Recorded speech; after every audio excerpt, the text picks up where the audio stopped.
All right, we got Mr. Andy's 2006 Lexus GS 430 here today. We're gonna make a couple of videos on this thing, but they all start off the same, so we're gonna get right into it.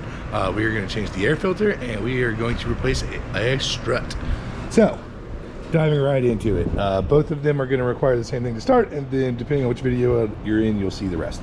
But we need to take out this plastic and this plastic here to get to both. So these are push pins. These are like kind of mismatched. I actually put these in previously because you didn't have a single one. But yeah, you always get a push pin removal tool depending on what style you have. Remove these and then remove the single one that is in this plastic.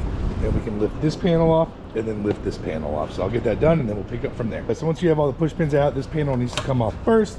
We will set this to the side and then this panel can be removed. Yay! Wow, that battery hold down's not even hooked up on the battery. All right, and then going straight into the air filter, it's super easy once you get to this point. You don't have to take anything else off. You just take these little levers here. You're gonna flip them down. That one's already down for some reason. Flip that down, and now we can flip this box up and fish the air filter out. A few moments later. Well, I thought we'd be able to slide it out of there, but we need to actually loosen this band clamp here and unplug this mass airflow sensor because we're going to pull this whole case out.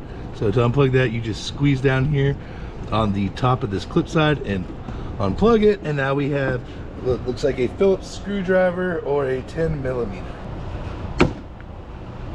There we go. All right, let's carefully work it, and now here we go, nice and exposed air filter. Look how filthy that thing is, man.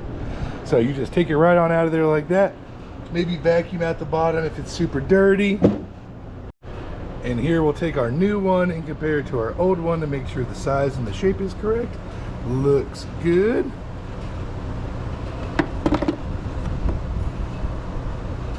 So now let's get her dropped in there just like that. All right, so now that we sat it in there, we'll just go ahead and put it back together the same way we took it apart. I will also put a link up here in the video and in the description for a new filter on Amazon if you want to save some money and order that. That really helps us out. But otherwise, hopefully this video helped. Hit that thumbs up button if you did. Comment if you have any questions or concerns.